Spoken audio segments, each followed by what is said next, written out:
Auto immune diseases हा शब्द आपण गेल्या काही व्हिडिओज मध्ये सारखा ऐकला असेल.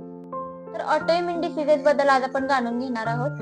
ऑटो इम्युन डिसीज म्हणजे आपली इम्युनिटी, आपली स्वतःचीच इम्युनिटी जेव्हा आपल्यावर अटॅक करते तेव्हा ऑटो इम्युन डिसीजेस होतात. म्हणजे इम्युनिटी म्हणजे आपली प्रतिकार शक्ती, यामध्ये जेव्हा बिघाड होतो किंवा याचं प्रमाण कमी जास्त होतं तेव्हा ऑटो इम्युन डिसीजेस डेव्हलप होतात.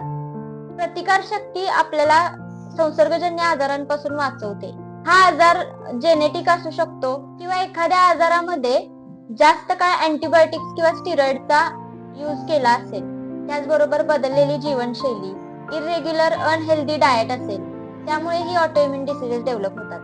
यामध्ये 100 पेक्षा जास्त आजारांचा समावेश होतो, जसं की सोरियासिस असेल, संधिवात असेल, आयबीडी असेल म्हणजे इरिटेबल बॉवेल सिंड्रोम असेल, मायस्थेनिया ग्रेव्हिस असेल. तर यासारख्या आजारांचा समावेश ऑटोइम्युन डिसीजेस मध्ये होतो. ऑटोइम्युन डिसीजेसची लक्षणं त्या आजारानुसार वेगवेगळी असतात. म्हणजे जर सोरियासिस असेल तर त्वचेला खाज उठणे, त्वचा कोरडी पडणे, लाल होणे, अशा प्रकारची लक्षणे दिसून येतात. संधिवात असेल तर सांध्यांमध्ये वेदना होते.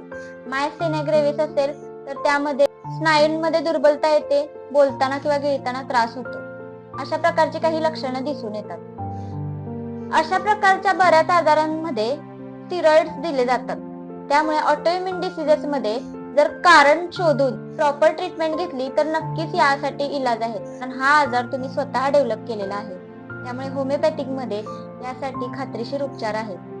त्यामुळे वेळीच अशा प्रकारच्या आजारांसाठी ट्रीटमेंट घेतली तर तुमचा आजार कायमस्वरूपी बरा होण्यासाठी मदत होऊ शकते.